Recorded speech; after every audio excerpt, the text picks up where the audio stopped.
Professor, não dá para te ouvir, só um pouquinho. Não, tranquilo. Acho que agora foi. A, sí- a síndrome do microfone. Obrigado, Rafael.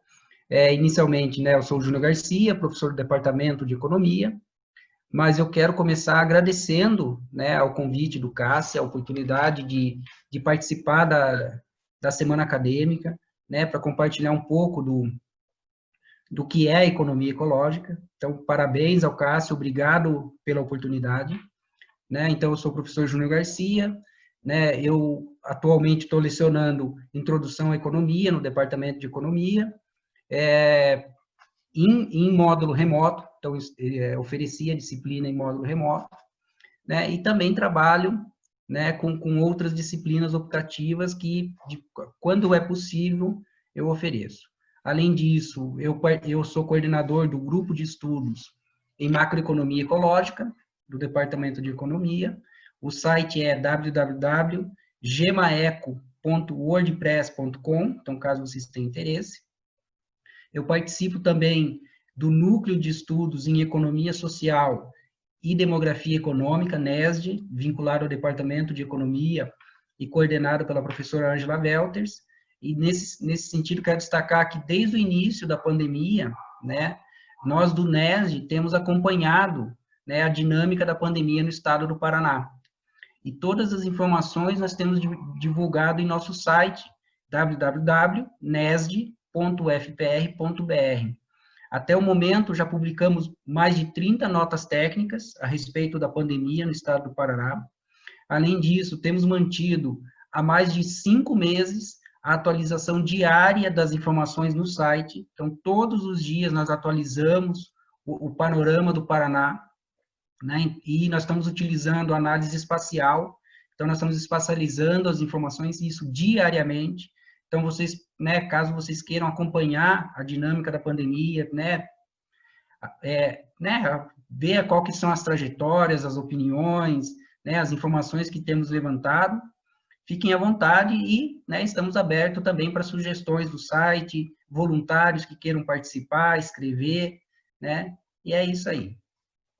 Ah, esqueci também, né, que sou diretor da Sociedade Brasileira de Economia Ecológica. Tá certo, obrigado, professor, pela introdução aí. Eu acho que a gente já pode ir partindo direto para o assunto mesmo. Você quer dar uma introdução, começar com os slides, como você prefere? Uhum. Não, vamos começar, que daí nós fazemos com tranquilidade, né,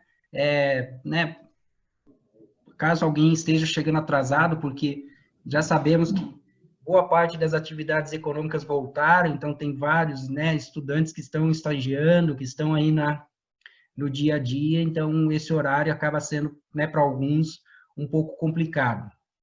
Mas então vamos começando, qualquer coisa, né, na sessão de perguntas, né, aqueles que chegaram, que perderam o início, podem tirar algumas dúvidas, eventuais dúvidas. Para tratar da economia ecológica, na verdade, é bem complicado, muito complicado mesmo, né? Como nós estamos na semana acadêmica, né? Eu estou tratando que a grande maioria do público, nós estamos falando com ou economistas ou futuros economistas, então estamos no ambiente da economia. E falar de economia ecológica dentro da economia é um grande desafio, porque, na verdade, infelizmente, tudo que a economia não é plural. A economia não é plural. Por mais que nós possamos, tem heterodoxia, na prática não é. Tente conversar com um economista sobre a questão ambiental. É uma grande dificuldade. E é justamente sobre isso que nós nos debruçamos na economia ecológica e é isso que eu quero colocar de reflexão para vocês.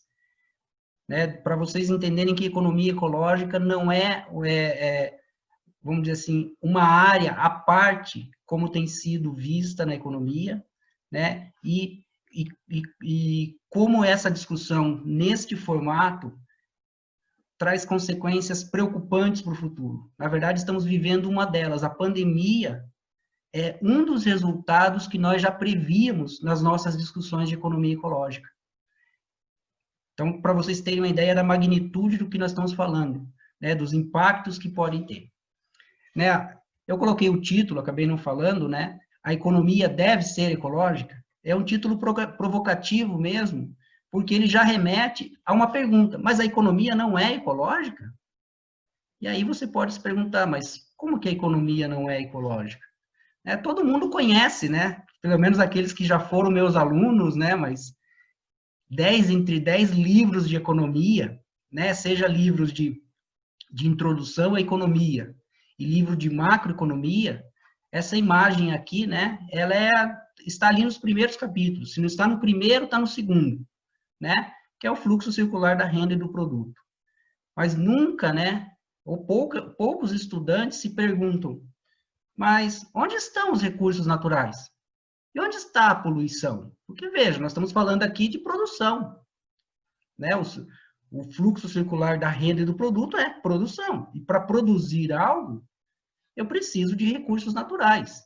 E não só preciso de recursos naturais, como, lamentavelmente, essa produção gera poluição. E como que isso não entra, né? E eu tirei esse diagrama, né, só para mostrar para vocês que como essa lacuna, né, dentro da economia, ela persiste, e por isso eu comecei falando que é muito difícil falar de economia ecológica com economistas e dentro da economia. Essa é a capa do Mankiw, eu tenho ele já em versão digital, por conta do curso que eu leciono, da edição 2020.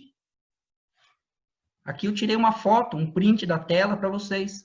Então, vejam, uma edição 2020, e nós temos ainda o velho e bom fluxo, né, bom no sentido de aprendizagem, né, de início da discussão de economia, sem recursos naturais e sem meio ambiente. Né? Sabemos que é um modelo simples, mas eu não sei se vocês conhecem essa base de dados, mas essa base de dados, ela levanta, né, informações a respeito do uso de bibliografia. E vejam que os 3 primeiros livros, textos utilizados em cursos de economia são do Mankiw. Ou seja, é esse modelo, em grande medida, que está contribuindo para a formação dos futuros economistas, tanto na graduação quanto na pós-graduação. Claro que o Mankiw já tem uma tradição, tem toda uma equipe, mas se você pegar outros livros de economia, o Manual da USP, seja qual livro de economia, é a mesma perspectiva. Diferencia apenas nos seus capítulos adicionais, nos seus complementos, né? Então, vejam, os 3 primeiros livros são do Mankiw. Né? Você pode falar, mas aquele professor, aquele modelo é muito simples. Né? Mas nós sabemos, esse aqui é um modelo de economia aberta, né? Com o mercado financeiro, com o governo, e, novamente, onde estão os recursos naturais? E veja quem que é o autor. Krugman. Né, que nós sabemos que não é necessariamente um ortodoxo neoclássico, como o Mankiw né, é um economista um pouco mais crítico. Mas mesmo na abordagem mais crítica, é esse modelo que está orientando tanto a aprendizagem e, futuramente, as informações que serão utilizadas para a tomada de decisão. Né, as pessoas esquecem, elas comentam, professor, mas na pós-graduação alguns discutem, temos a disciplina de economia do meio ambiente. Você tem que entender o seguinte, que aquilo que nós aprendemos na sala de aula, bem ou mal, será usado na vida real, na tomada de decisão, seja de uma empresa, seja do governo. Qual é a formação dos economistas que estão lá no governo nesse momento? Em qualquer esfera, em qualquer país. É essa aqui, de um economista que não sabe qual é a interface da economia e do meio ambiente. Né? E quais são as implicações disso? Né? Essa é a questão. Primeiro, que quando nós ignoramos a dimensão ambiental no sistema econômico, nós temos o que nós chamamos de sistema isolado. Só que isolado aqui é no sentido da física, não é aquele sistema fechado, né, que vocês aprendem em macroeconomia. Uma economia sem relações com... Não é isso. Sem fluxos internacionais. Aqui é sem fluxos de matéria e energia. E quando você tem um sistema isolado, ele é o todo.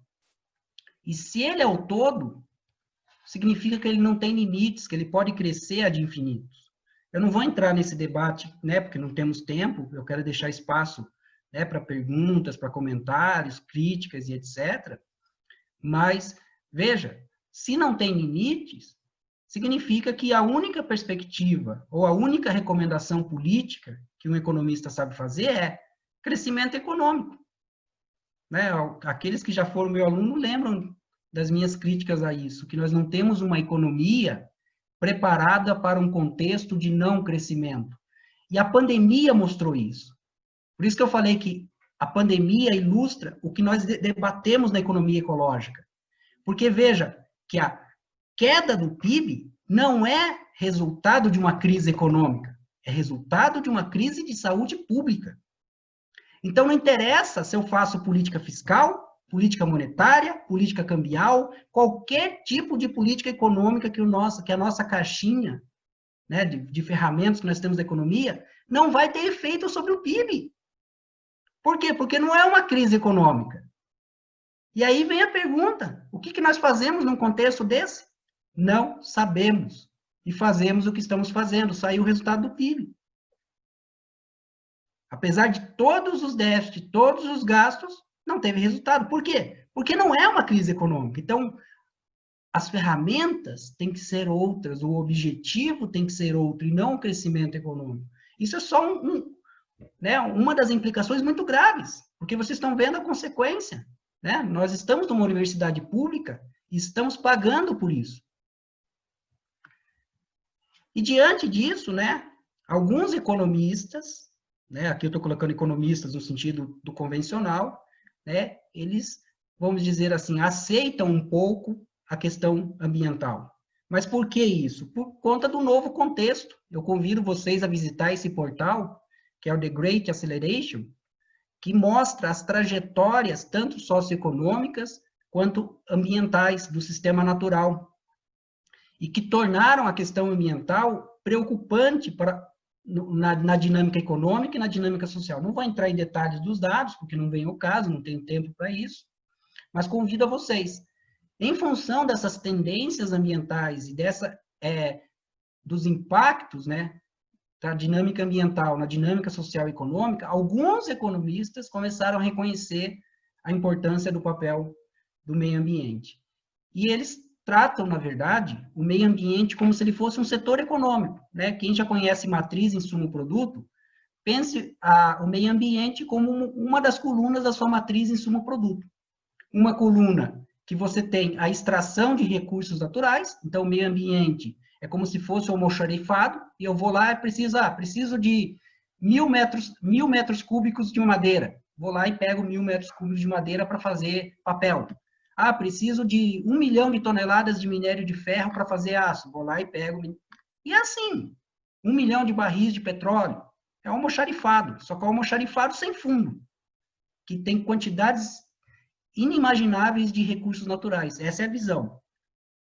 E aí eu transformo esses produtos e devolvo para o meio ambiente. Aqui eu estou representando pela mesma caixinha, mas é como se fosse um cesto de lixo. Só que um cesto de lixo também sem fundo, que ele pode receber quantidades infinitas de resíduos e rejeitos, e que esses resíduos e rejeitos não terão efeito sobre o meio ambiente, tampouco sobre a atividade econômica. E essa revisão, né, eles até reconhecem que o meio ambiente é capaz de fornecer bens intangíveis, como, por exemplo, beleza cênica, né, os tais do ecoturismo e etc. Então, vejam, o meio ambiente nada mais é do que um subsetor da economia.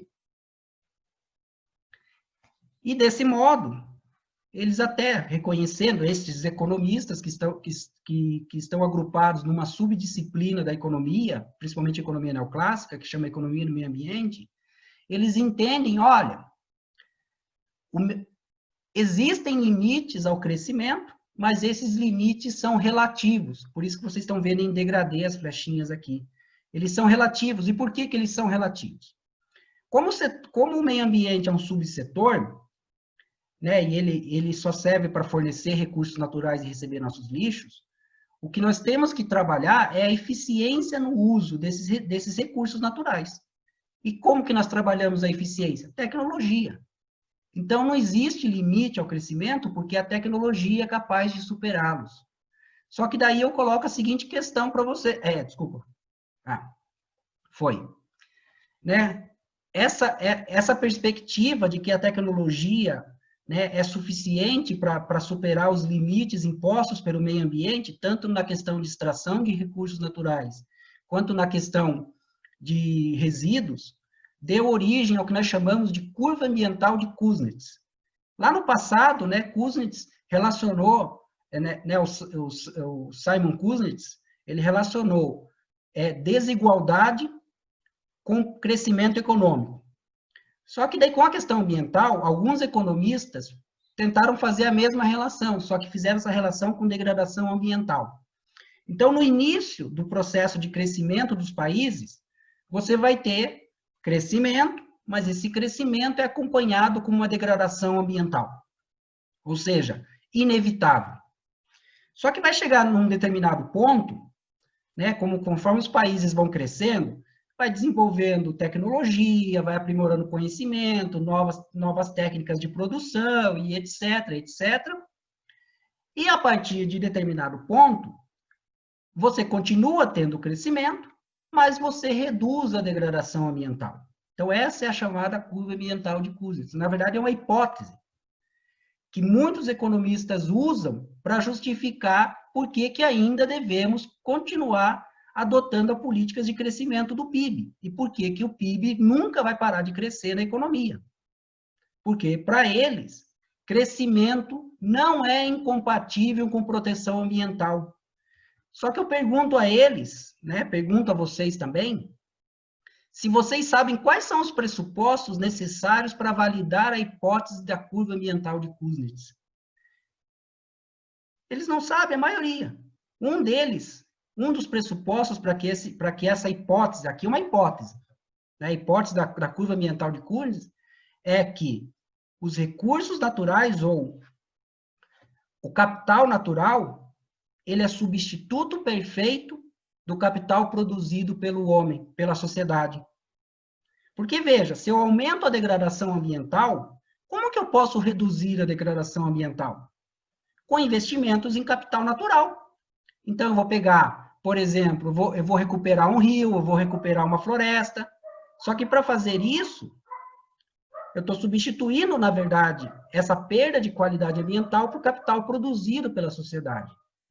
Ou seja, eu só posso fazer isso para voltar a níveis equivalentes de qualidade ambiental se esse capital natural perdido ele for substituto perfeito do capital produzido, aquele que vai ser utilizado para recuperar a qualidade ambiental. Só que eles não são. Então, por exemplo, né, a Mata Atlântica está com menos de 20% de sua cobertura, praticamente extinta em várias partes do Brasil. Por mais que nós façamos um grande projeto de recuperação da Mata Atlântica, o que nós vamos recuperar não é mais a Mata Atlântica, é qualquer outra coisa, menos Mata Atlântica. Por quê? Porque vários seres vivos, várias espécies foram extintas. Acabou. Então, eles não são substitutos perfeitos. Então, veja, para sustentar isso, essa hipótese, eu preciso desse pressuposto. E a maioria não sabe. Fale para o economista que a economia adota que o capital natural e o capital produzido pela sociedade são substitutos perfeitos. Eles vão bradar que não são substitutos perfeitos. Está aqui. Considerar qualquer possibilidade de validade da curva de Phillips, não estou nem da curva de Kuznets, não estou nem falando da validade empírica, que você tem que validar empiricamente. Eu estou falando da validação da hipótese, que coloque, que você possa pelo menos considerar a hipótese. Eu tenho que considerar esse pressuposto, senão a hipótese não se sustenta. Não vou prosseguir, porque senão daqui a pouco acaba meu tempo. Deixo como reflexão também, já que a tecnologia não estou dizendo que a tecnologia não é importante, a tecnologia é importante. Só que ela não é suficiente. E aí eu deixo essa questão para vocês. Se a tecnologia é suficiente para superar os limites ambientais ao crescimento econômico, na verdade, crescimento do PIB, na prática. Fala-se crescimento econômico, desenvolvimento econômico, mas na prática é crescimento do PIB. Por que a degradação ambiental ainda persiste? Se a tecnologia é suficiente, e nós já temos tecnologia, né? Nós estamos na história da sociedade, talvez no auge da tecnologia, da disponibilidade de conhecimento, de equipamentos, de tudo, porém a degradação não retrocede. Né? Podemos usar o caso do exemplo brasileiro. O que está acontecendo com as nossas matas? Tivemos recorde de desmatamento na Mata Atlântica, que está praticamente extinta. Ou seja, não é por falta só de tecnologia, isso mostra que a tecnologia não é suficiente para superar os limites ambientais. Só para mostrar para vocês quanto é esse desafio, aqui eu relaciono o índice de desenvolvimento humano e a chamada pegada ecológica, que seria um indicador de sustentabilidade. Então, eu vejo, essa linha horizontal aqui, ela reflete a capacidade de suporte do planeta. Ou seja, até onde eu posso usar os recursos naturais sem comprometer que as gerações futuras possam usufruir do mesmo bem-estar. Ou seja, é um indicador de sustentabilidade ambiental. A linha vertical, ela me mostra o limiar entre países de alto desenvolvimento humano e países de médio e baixo desenvolvimento humano. Então, quanto mais à direita, alto desenvolvimento humano. E aqui, né, esse retângulo aqui embaixo, os países que estiverem aqui dentro, com essa abordagem, nós poderíamos dizer que são países que estão muito mais alinhados com a perspectiva de desenvolvimento sustentável. Percebam que nenhum, de fato, está dentro. Estão tangenciando, mas dentro nenhum. E olha quais são esses países. Nenhum dos países desenvolvidos que nós conhecemos. Né? Filipinas, Sri Lanka, Jamaica, Indonésia, Equador, República Dominicana. Tem um aqui que acho que ninguém nunca ouviu falar, Moldova. Ou seja, se o PIB é suficiente, por que nenhum país ainda pode ser considerado um modelo de desenvolvimento sustentável? Deixo outra questão para vocês, né, que muitos dos economistas argumentam. Ah, mas o PIB é um meio para o desenvolvimento.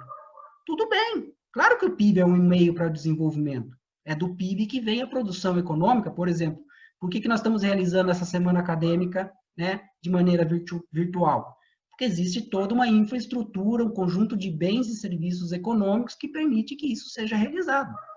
Mas lembrem que isso só pode ser realizado com o uso de recursos naturais. Se não tivéssemos energia, não teria nada disso. E de energia vem de onde? De recursos naturais. Então, mas se o PIB é um meio, por que os países desenvolvidos, há décadas, eles são desenvolvidos há décadas, não é ontem, por que eles ainda continuam com a política de crescimento do PIB? Eles já não são desenvolvidos? O PIB não é um meio para o desenvolvimento? Por que ainda crescer mais o PIB? Já são desenvolvidos. E se nós consideramos que a produção econômica necessariamente usa recursos naturais e gera poluição, eles deveriam parar de crescer. Eles já alcançaram o status de desenvolvidos. Mas não, nenhum país desenvolvido adota uma política de não crescimento. Nenhum. Todas as políticas são de crescimento. E pior do que isso, né, na teoria econômica convencional, tanto ortodoxa quanto heterodoxa, não existe instrumental teórico, instrumental metodológico, político, para uma economia ou uma sociedade pós-crescimento do PIB. Não existe. Existe fora, por exemplo, na economia ecológica. Como que, né, a economia trata, né, essa revisão que foi feita pelos economistas do meio ambiente, a dimensão ambiental? Eles tratam ela como falhas de mercado. Basicamente duas. Ausência de propriedade privada, bem definida, ou seja, parte dos recursos naturais são bens públicos, por exemplo, né, o ar, né, a atmosfera, a regulação climática, né, uma série de outros, e eles também são vistos como externalidades. Temos as outras falhas, que vocês já conhecem, custos de transação, poder de mercado, assimetria de informação, eles também estão relacionados, mas esses dois, ausência de propriedade privada e externalidades positivas e negativas, são os dois que os economistas ambientais usam para tratar a dimensão ambiental. E qual que é o objetivo? Definir propriedade privada para bens públicos. Então, por exemplo, o mercado de crédito de carbono é como se fosse a privatização do direito de poluir e a internalização das externalidades. Na prática, é a criação de mercados ambientais, ou seja, precificação, privatização e comercialização como qualquer outro mercado, como se fosse um mercado, por exemplo, de carro. Só que não é. Por quê? Porque nesta abordagem, só aquilo que tem preço é considerado. Aquilo que não tem preço não entra. E o problema é que a maior parte dos recursos naturais essenciais para a nossa sobrevivência e para a sobrevivência do próprio sistema econômico não tem preço, não tem como precificar, não tem como definir direitos de propriedade, não tem como até mesmo discutir a internalização das externalidades.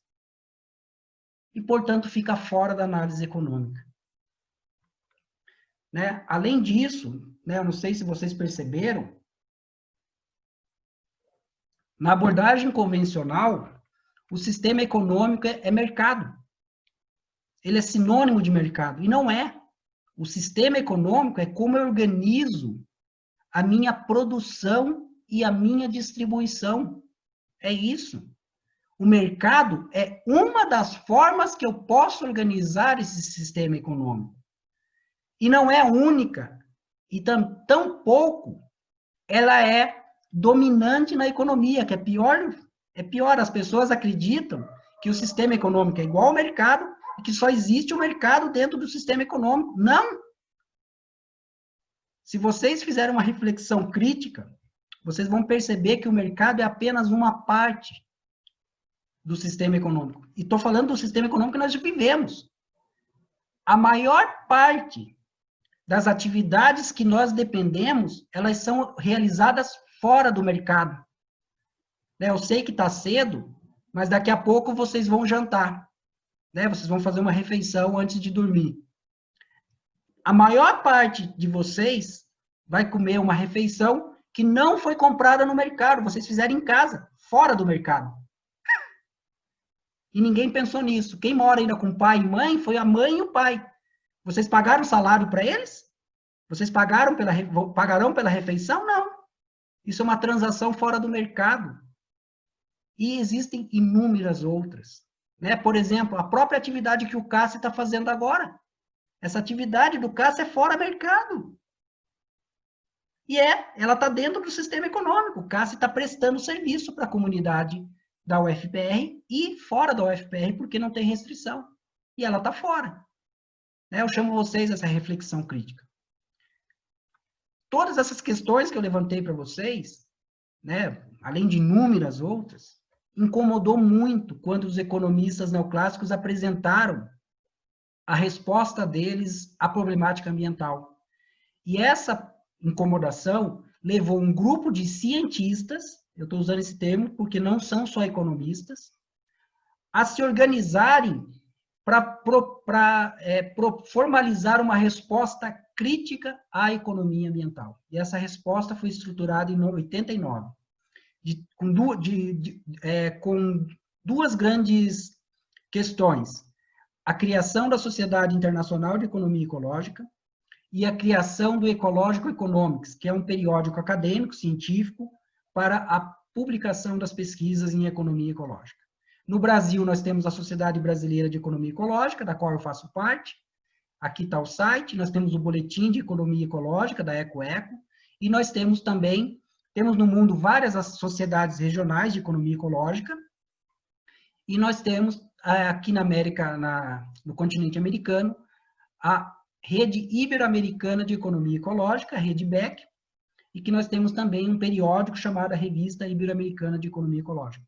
Então, se você tem interesse em conhecer um pouco do debate, das pesquisas que nós produzimos, esses são os 3 grandes periódicos que você vai encontrar a respeito. E qual que é a grande questão que nós colocamos? A primeira delas é essa, que não existe um sistema econômico isolado. O que existe é um subsistema socioeconômico ecológico aberto.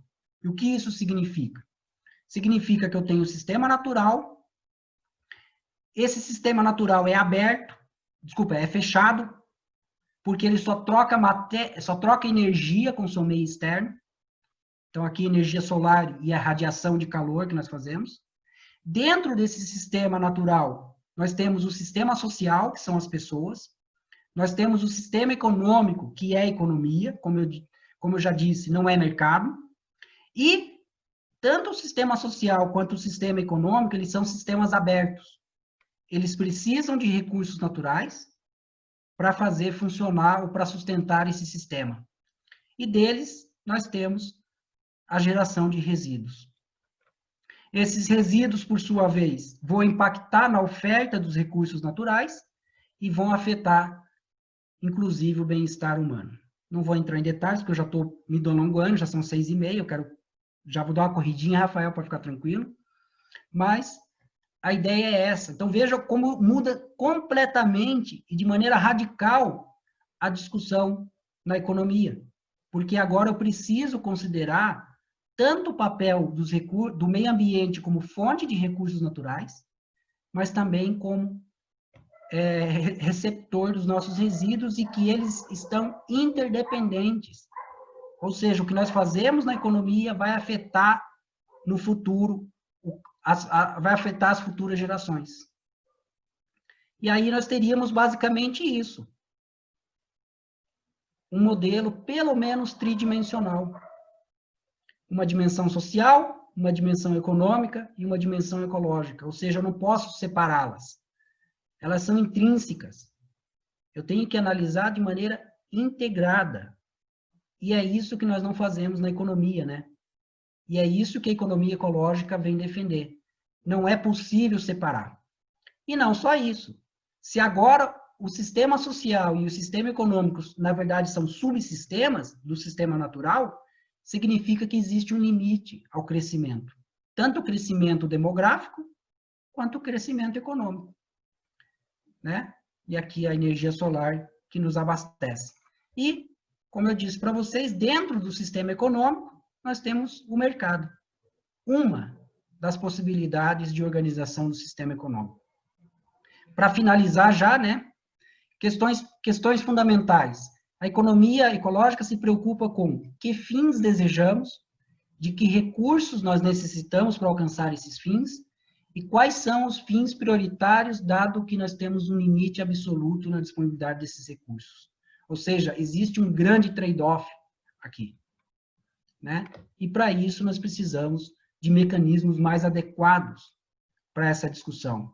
Né? Nós adotamos uma abordagem metodológica que nós chamamos transdisciplinar, que vai muito além das fronteiras tradicionais do conhecimento, do pluralismo, e aqui o pluralismo não é o pluralismo dentro da economia, é o pluralismo dentro da ciência. Então, um economista ecológico estuda biologia, estuda ecologia, estuda agronomia, estuda sociologia, e etc. É uma visão pluralista e holística, não economicista, não mecanicista. Né? Eu não sei se vocês sabem, mas a economia, né, que nós aprendemos, que nós somos, né, que nós estudamos, ela é baseada na física mecânica, onde a economia é vista como um relógio. Só que quando nós vamos para a interação economia, sociedade, meio ambiente, esse instrumental ele é insuficiente, ele não permite você tratar dessas problemáticas, né? Além disso, nós temos as implicações da primeira e da segunda lei da termodinâmica. Não vou ter tempo para tratar com vocês, mas, né, posso falar em outro momento. Né? Nós tratamos da importância da escala do subsistema socioeconômico, uma vez que, né, a economia e a sociedade são subsistemas, significa que eles não podem ser maior do que o sistema ecológico. Então, qual deve ser a escala do subsistema, sem que comprometa a estabilidade de todos os três sistemas? E a partir dessa escala é que nós vamos discutir tanto eficiência na alocação quanto na distribuição, e não o contrário. Ignorar a escala e ficar discutindo eficiência, que é a melhor forma de vocês se matar. É só isso na prática que estamos discutindo. Qual a melhor forma de destruir os nossos sistemas? Então, Com isso, nós acabamos sendo uma abordagem muito cética.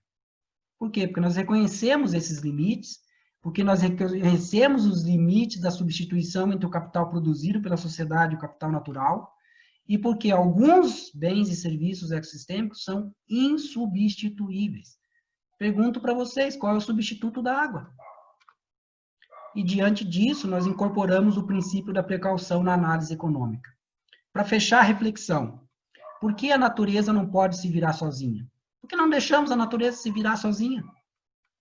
Para isso, nós temos duas respostas. Uma, sim, ela pode se virar, como se virou por bilhões de anos. Veja, o meio ambiente não precisa de nós. É o contrário, nós é que precisamos dele. Nós é que chegamos tarde na história do desenvolvimento. O planeta existe há bilhões de anos, a natureza existe há bilhões de anos. Ou seja, não precisa de nós. A outra, podemos sim deixar a natureza se virar sozinha, como ela tem se virado por bilhões de anos, tranquila. A questão é, será que a sociedade sobreviverá ou não se deixarmos a natureza lidar sozinha com os impactos causados pelo subsistema socioeconômico?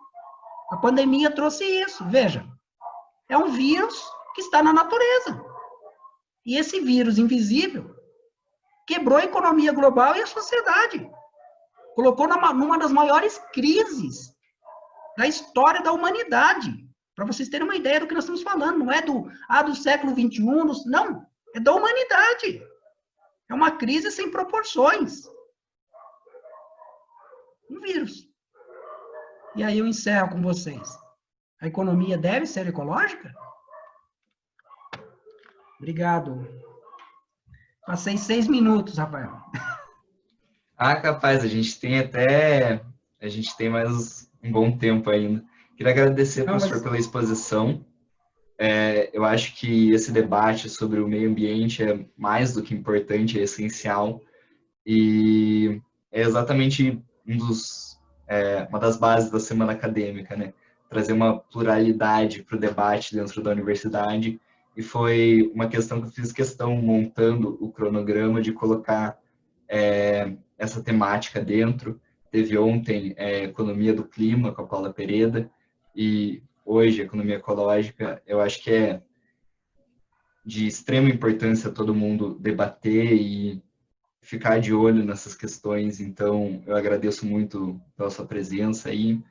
A gente agora pode abrir para perguntas. Quem quiser pode fazer pergunta no chat ou levanta a mão aí que a gente pode desmutar o áudio numa dessa. E muito obrigado novamente aí, professor. Obrigado a você, Rafael.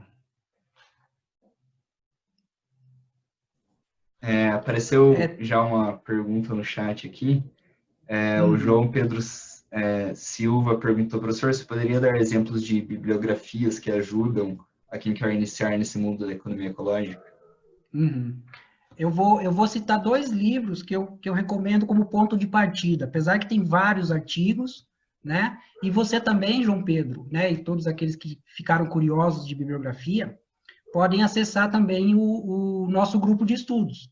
Lá nós temos uma biblioteca com textos fundamentais, textos básicos que são gratuitos, né? Que estão disponíveis na internet, então você pode acessar direto lá. Mas tem 2 livros, né? Tem outros, mas eu vou citar 2. Um é o Ecological Economics, do Herman Daly e Joshua Farley. Ele, na verdade, é um manual de introdução à economia ecológica. Esse, para mim, na verdade, é o melhor manual de introdução à economia do mundo. Por quê? Porque, além de apresentar a abordagem econômica convencional, então, o Herman Daly e o Joshua Farley, eles apresentam a economia neoclássica, os modelos, tanto macro, micro, discussão internacional, tudo. Eles dão o salto, eles fazem o avanço. E se eu incorporando a dimensão ambiental, quais são as implicações? Então, por exemplo, lá você vai ter uma discussão chamada microeconomia ecológica, macroeconomia ecológica, economia ecológica internacional. Então, você tem um panorama introdutório, obviamente, muito bom, de como a dimensão ambiental está em todas as áreas. Né? Aquilo que eu falei na apresentação, ela não pode ser tratada como optativa. Ela não pode ser tratada como facultativa, ela é inerente. E um outro livro, né, do qual até eu participei, porque já estamos na 3ª edição, embora o nome possa parecer estranho, né, por conta de ser economia ecológica, chama-se Economia do Meio Ambiente, de Peter May, que é o organizador. Na verdade, é um livro de economia ecológica.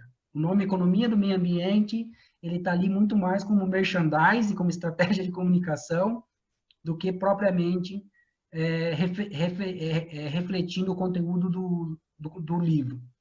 Ele é um livro comercial, né, publicado pela Elsevier, só que é um livro que teve uma aceitação no mercado imensa, tanto que o Peter May já foi convidado para, né, estamos na 3ª edição do livro.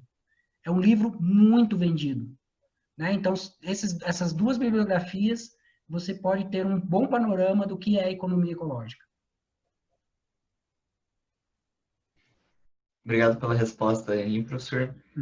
A professora Denise Maria Maia, aqui no chat, fez até uma pergunta, agradeço a presença, professora. Ela perguntou, no meu tempo de estudante, os recursos naturais eram considerados fator de produção, assim como o capital e o trabalho. Por que você acha que ele sumiu desta representação no sistema econômico? É que a Denise também é um pouco heterodoxa, né? Então, no caso, quando ela fala, né, no tempo de estudante dela, ela estava numa outra abordagem de economia, mas, na verdade, o que nós temos, né, em alguns casos, não é necessariamente os recursos naturais, mas sim o fator terra. Só que o fator terra, ele é considerado, na maioria das vezes, quando, né, nós estamos falando, veja, nós estamos falando da regra, não das exceções. Exceções são exceções, estamos falando da regra. E qual que é a regra? A regra é função de produção, capital, trabalho. Alguns economistas, dentro dessa discussão, consideram o fator terra. Mas o fator terra não são recursos naturais. O fator terra ele é considerado apenas como o espaço onde serão localizadas as atividades econômicas. Só isso. Tá bom? E além disso, mesmo que quando tratam dos recursos naturais, percebam que a função de produção, ela só tem como resultado o produto econômico. E onde estão os resíduos gerados pelos produtos econômicos? Não tem. E por que né, a questão central, né, da Denise é por que sumiu? Pelo domínio da economia neoclássica. Porque se você coloca a dimensão ambiental na economia, simplesmente não existe mais economia ecológica. Só isso. E caso alguém tenha interesse em entender por que isso aconteceria, é um livro muito difícil de ler, mas é um livro que sedimentou essa crítica à economia neoclássica. Chama-se The Anthropic Law and the Process and Economic Process, de Georgescu Hegen. É um livro fenomenal, dificílimo de leitura, mas é nele que ele solidifica a crítica que, teoricamente, deveria ter colocado uma pá de cal na economia neoclássica. Mas não colocou, porque a economia neoclássica, todo mundo sabe, é o mainstream. É a economia que domina tanto o ensino de economia, domina as políticas econômicas e domina a pesquisa econômica, né? Obrigado, professor. Tem mais perguntas aqui chegando já. O Dani Rojas perguntou, o senhor acha que a síntese energética como metodologia ser aplicada na... Opa, só um pouquinho. A síntese energética como metodologia ser aplicada na valoração de recursos naturais pode ser uma boa opção para aplicar na área da economia ecológica? Na verdade, a abordagem energética, ela está dentro da economia ecológica, né? Eu acabei, que eu corri um pouquinho no final, né? Mas quando eu tratei da abordagem metodológica da economia ecológica, que eu falei que ela é pluralista e holística, é nesse sentido. Então, por exemplo, né, os pesquisadores que tratam da abordagem energética, eles estão dentro eles participam dos debates da economia ecológica. O que acontece é que eles acabaram se especializando muito. Eu diria o seguinte, é um instrumento interessante, mas não é suficiente. Na verdade, não existe nenhum instrumento ou abordagem suficiente. E é por isso que a economia ecológica defende o pluralismo. Porque você precisa de buscar, construir as respostas ou construir as soluções de maneira plural. Você não vai encontrar em nenhum campo da ciência a resposta, né? Então, o que acontece, ela ajuda na busca dessas soluções. Caso você tenha interesse, o professor Wilson Cabral, ele publicou uma análise do complexo hidrelétrico do Tapajós. E nessa análise do complexo hidrelétrico do Tapajós, ele utiliza a abordagem, uma das abordagens é a abordagem energética. Ele faz uma valoração energética do complexo Tapajós. É bem interessante porque é um estudo aplicado, tá bom? Caso você tenha interesse, Dani. Obrigado, professor, novamente. O Guilherme Rocha perguntou como podemos identificar o ponto de equilíbrio do trade-off entre produtividade e preservação ambiental?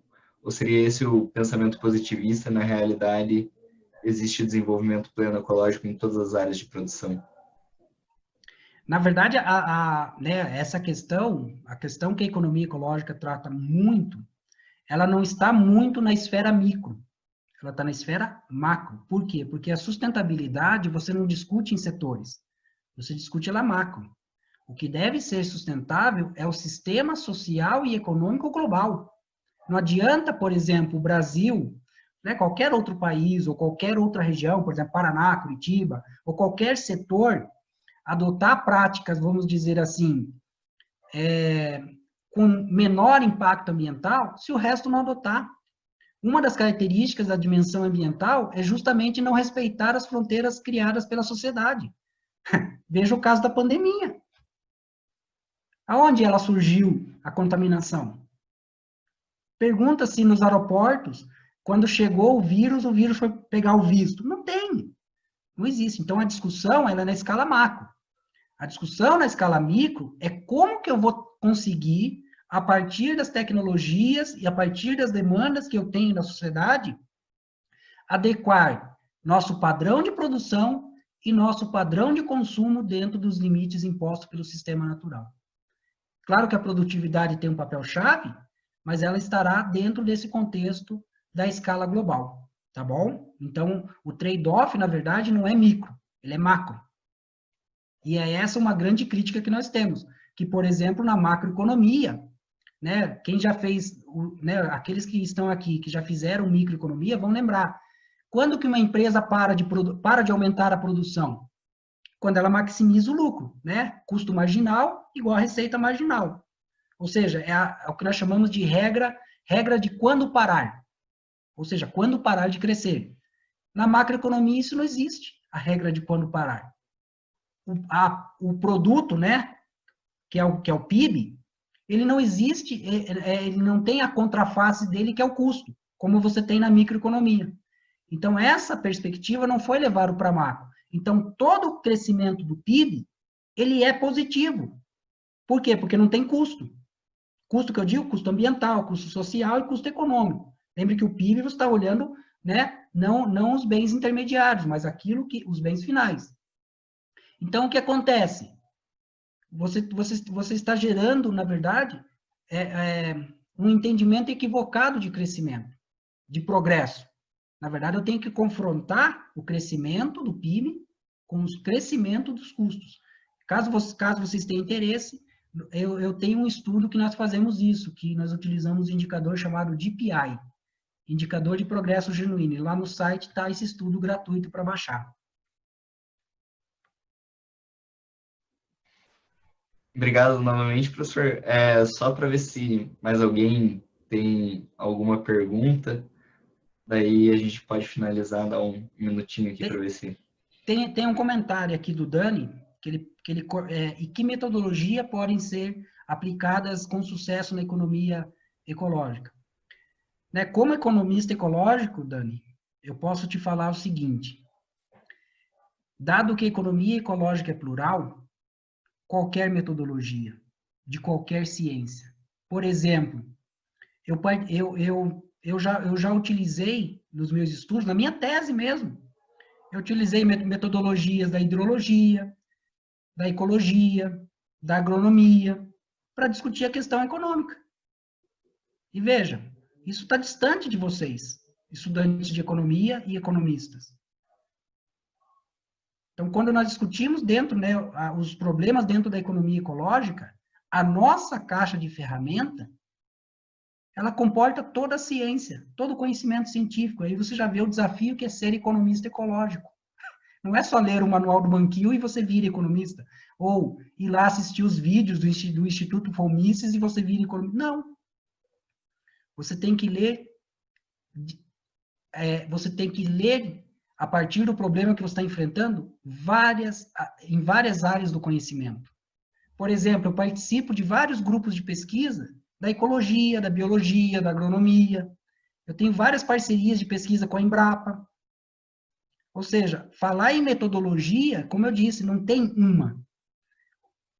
Na verdade, eu tenho milhares, e quais eu vou utilizar dependerá do problema em que eu esteja analisando. Tá bom? Então, por exemplo, se nós estamos falando em gestão ambiental de bacias hidrográficas, uma metodologia que eu posso utilizar, por exemplo, é a valoração de recursos naturais. Uma metodologia que eu estou dizendo em termos de guarda-chuva. Tá bom? Mas não, veja que eu falei valoração de recursos naturais, não valoração econômica. Porque também tem essa questão, nós podemos fazer uma valoração não econômica. A valoração energética, por exemplo, é uma valoração não econômica. Existem outras. E, normalmente, a valoração não econômica, ela está fora da ciência econômica.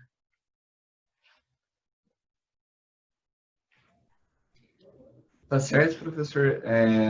Não sei se, acho que não tem mais nenhuma pergunta, se tem alguma consideração final para fazer? O que eu tenho para fazer é o seguinte, né? Pessoal, vocês estão vendo, ó, esse momento da pandemia, eu sei que, né, estamos exaustos de estar, né, de ficarmos em casa, ou aqueles que precisam sair, né, de ficar com um sentimento de, né, de insegurança, né? Eu não sei vocês, mas eu tenho. Quando eu saio para ir no mercado, para fazer coisas na rua, eu fico com um sentimento de segurança. Por quê? Porque é uma doença que não tem tratamento e não tem cura. Desculpa, não tem tratamento, né? E não tem vacina, e que pode levar à morte. Por que eu estou falando isso? Porque, vejam, nós ignoramos que isso poderia acontecer, e muitas, milhões de pessoas estão sofrendo nesse momento, seja porque perderam seus empregos, seja porque perderam seus empreendimentos, né? Uma série. Perderam parte da sua liberdade, no sentido, né, não de uma imposição, mas, veja, hoje poderíamos fazer esse evento presencial, não podemos. E não é porque existe uma lei. É uma questão de segurança. Nossa, mesmo que não tivesse nenhuma proibição, quantos de nós iríamos tranquilo num evento fechado fazer isso? Então, reflitam, né, até que ponto, né, o que nós estamos aprendendo, né, vocês que estão estudando para se tornarem futuros economistas, até que ponto esse instrumental atende aquilo que a sociedade precisa. Apresenta as respostas. Não estou dizendo que nós devemos ignorar, né, a ciência. Não, não é isso. O que eu estou dizendo é o seguinte, nós precisamos avançar. Né? Aqueles que foram meus alunos lembram do que eu falo, a economia que nós temos hoje, quando eu falo economia, ciência, essa dominante que está aí, os pressupostos dela são do século XVIII, XIX. Veja, era uma realidade completamente diferente. Nada mudou. Né? Eu convido vocês a lerem os marginalistas, né? O Lau Valras, o Jevon, o Menger. Leiam eles e leiam o manual do Mankiw. Vocês vão ter a impressão que o Mankiw copiou deles, para vocês terem uma ideia de como não mudou a teoria econômica. Por mais que nós tenhamos, né, o modelo de equilíbrio geral computável, nós temos lá a utilização de modelos complexos em R e etc. Pessoal, a teoria econômica que sustenta tudo isso é do século XVIII, XIX. Será que essa teoria é adequada para responder os problemas que nós enfrentamos hoje? A pandemia mostra que não. Os milhões, as milhares e milhões de pessoas que estão sofrendo hoje em questões econômicas, não estou nem falando da pandemia em si, das pessoas que estão morrendo, que estão doentes, que estão entubadas, estou falando das pessoas que estão sofrendo a consequência social e econômica da pandemia, que é a perda do emprego, a perda da renda. Será que adotando política fiscal expansionista, né, a própria MMT fala, mas estão olhando da mesma perspectiva, nós temos que sair disso. A economia foi inventada, pessoal, para proporcionar melhoria da qualidade de vida. É para isso que a economia foi criada, foi inventada pela sociedade. A economia não foi inventada pela sociedade para criar emprego. Não sei se vocês sabem, mas a economia existe há milhares de anos. O capitalismo existe há 300. Ou seja, a economia não foi criada com o capitalismo. Eu tenho um colega da USP, que está fazendo doutorado na USP, ele estuda a economia do Antigo Egito. Eu convido vocês a estudarem, né? Eu tô tendo a oportunidade de conhecer um pouco dessas culturas antigas, a estudarem a organização econômica dos povos originários da América do Sul, da América Latina. Vocês vão ficar... Olha, vocês não vão acreditar o que é a organização econômica, que existe organização econômica para além do mercado. Não é que devemos relegar o mercado, é que isso não existe só o mercado.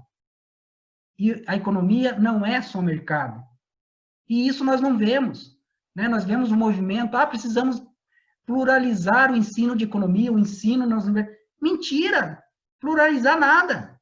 Pluralizar é você conhecer de fato todas as vertentes que discutem. Vejam, dentro do departamento, eu sou o único economista ecológico, o único economista que trata disso com vocês na disciplina de introdução à economia. Mas será que precisa de um economista ecológico para discutir a questão ambiental na macroeconomia, na microeconomia, na economia internacional? Será que precisa disso? É possível discutir macro, microeconomia regional sem a dimensão ambiental? Então, para finalizar, eu convido vocês ao seguinte: sempre que possível, né, quando você na tua trajetória aí na universidade agora, no curso de economia, pergunte, mas não tem a dimensão ambiental? Quando te apresentarem a função de produção, pergunta, como que eu produzo algo sem recursos naturais, sem gerar poluição? Quando tiver a macroeconomia, como que eu produzo o PIB sem recursos naturais, sem gerar poluição? Como isso é possível? E o que é preocupante é que existe conhecimento já, mas simplesmente as pessoas decidem ignorar. Né? Eu me pergunto, qual o meu direito de esconder conhecimento dos meus estudantes? Qual o meu direito de fazer isso? Não interessa se eu gosto ou não gosto. Todo mundo que estudou comigo sabe, eu uso Mankiw. E eu não acabei de criticar Mankiw? Eu uso. Por quê? Porque eu entendo que é importante que vocês estudem o Mankiw. Que vocês estudem teoria neoclássica. Do mesmo modo que eu entendo que é importante que vocês estudem economia ecológica, economia marxista, economia keynesiana, economia monetarista, e assim por diante. Não interessa o que eu gosto, interessa o que eu devo fazer. E o que eu devo fazer é compartilhar conhecimento e não guardá-lo dentro de um cofre. É isso que eu não devo fazer. Tá bom, pessoal? Aproveitem a semana acadêmica, é uma oportunidade para reflexão, né? Tentem até fazer uma reflexão do próprio curso. Vocês têm um papel fundamental no curso. Então, muito obrigado, Rafael, parabéns vocês do CASSE, né? E desejo muito sucesso, né, na semana acadêmica de vocês. Parabéns. Muito obrigado, professor. Excelente exposição aí, os comentários no chat já evidenciam isso muito bem. Agradecer por disponibilizar esse tempo para a gente. E obrigado mesmo.